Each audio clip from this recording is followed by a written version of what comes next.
कहते हैं ना, जब प्यार किया तो डरना क्या। लेकिन वही प्यार, इश्क और मोहब्बत जब शादी के बाद गैरों की बाहों में मिलने लगे और वो आशिक अपनी चाहत को पूरा करने और अपनी महबूबा के दीदार के लिए उसके गलियों के फेरे लगाने लगे, तो उसकी भनक लाख छुपाने के बाद भी घर के दहलीज तक पहुंच ही जाती है, जिसके बाद मर्यादा के रखवाले रचते हैं एक ऐसा खौफनाक चक्रव्यूह जिसमें फंसकर उस आशिक की हो जाती है हत्या।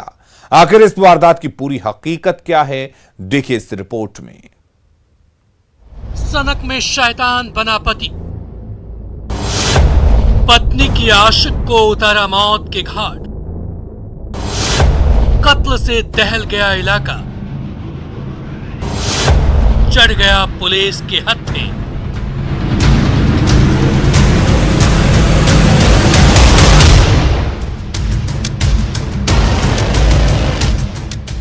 जुबां पे लागा लागा रे नमक इश्क का, ये उस मोहब्बत की दास्तां है जिसे देखने और सुनने के बाद रूह कांप जाए, शरीर बेजान हो जाए, आंखों के सामने अंधेरा छा जाए और पैरों के नीचे से एकाएक जमीन खिसक जाए। दरअसल ये मसला दो दिलों के मोहब्बत का है। यूं तो इस दुनिया में प्यार और इश्क करना सबसे बड़ा गुनाह होता है, और वही हुआ भी। वो एक दूसरे से बेइंतहा प्यार करने लगे थे, एक दूसरे की बाहों में खोकर सारे सितम को भूल जाते थे, जिसके लिए वो दुनिया की आंखों में धूल झोंककर एक दूसरे से छिप छिप कर मिला भी करते थे, जिसकी वजह से उसे लाखों मुश्किलों का आए दिन सामना भी करना पड़ता।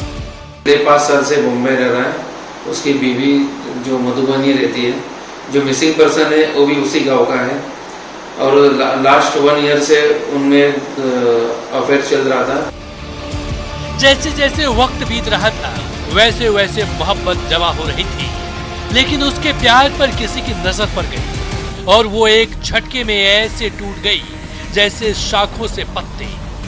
कहते हैं प्यार अंधा होता है, लेकिन इतना अंधा होता है ये पहली बार देखने को मिला है। वो समाज के नियमों को ताक पर रखकर अपनी मोहब्बत की कहानी लिखने में मशगूल था।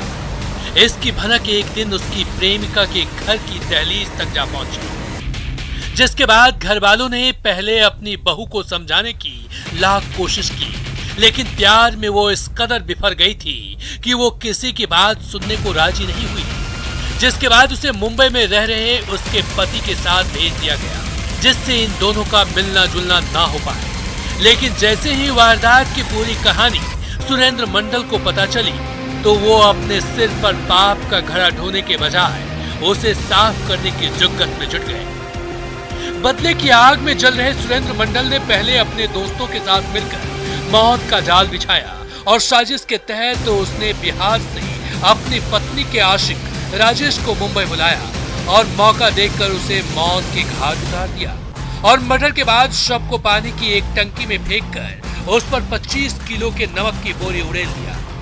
ने उसका बड़ा हथौड़ा उसके सर पे मारा। मारने के बाद उसका जो गले का पंजा उससे उसका गला घोट दिया। फिर भी वो मर नहीं रहा था, इसलिए उसने चाकू से उसका गला काट दिया।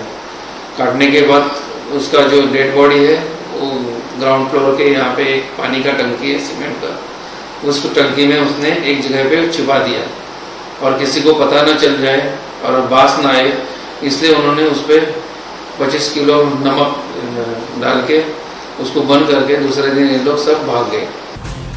ये मर्डर मिस्ट्री बनकर रह जाती है और इसकी भनक तक नहीं किसी को लगती। लेकिन मुंबई पहुंचकर राजेश ने अपने जानने वालों को पहले ही आने की सूचना दे दिया था, जिसके बाद समय पर घर नहीं पहुंचने की वजह से घर वाले राजेश की खोज खबर लेने लगे। लेकिन जब राजेश का कोई पता नहीं चला, तो उसके घर वाले पुलिस स्टेशन जाकर गुमशुदगी की रिपोर्ट दर्ज करा दी। वो कुर्ला से आगे होते हुए CST तक पहुंचा है, और उसके बाद उसका मोबाइल स्विच ऑफ हुआ है, और वो वहाँ से फिर कहीं नहीं दिख रहा है।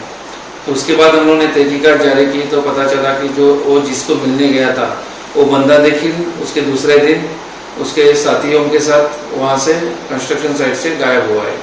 इस तरह से पता चलने के बाद हम लोग ने हमारे वरिष्ठों के परवानगी से उशिरा पुलिस स्टेशन में किडनैपिंग का केस दर्ज करवाया, जो केस बाद में आज़ाद मैदान पुलिस स्टेशन में ट्रांसफ़र हो गया। फिर वहाँ से इंक्वायरी आगे के इन्वेस्टिगेशन के लिए वो क्राइम ब्रांच के पास हम लोग ने ट्रांसफ़र करवा के ले लिया। जिसके बाद पुलिस उसकी खोजबीन में जुट गई और उसके कुछ देर बाद ही पुलिस के हाथ एक डेड बॉडी लगी। फिलहाल पुलिस बॉडी की जांच कर हत्या की तफ्तीश शुरू कर दी, जिसके बाद मुंबई क्राइम ब्रांच के अधिकारियों ने शक के आधार पर सुरेंद्र मंडल और उसके साथियों से कड़ाई से पूछताछ की, जिसमें उन्होंने अपना गुनाह कबूल कर लिया।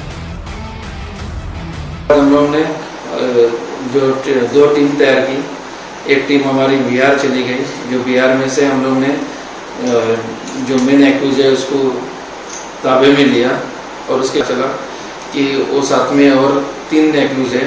उस तरह से बाकी एक्यूजों को ताबे में लेने के बाद फिलहाल पुलिस आरोपियों को हवालात के पीछे भेजकर उन्हें कड़ी से कड़ी सजा दिलाने की भरसक कोशिश कर रही है।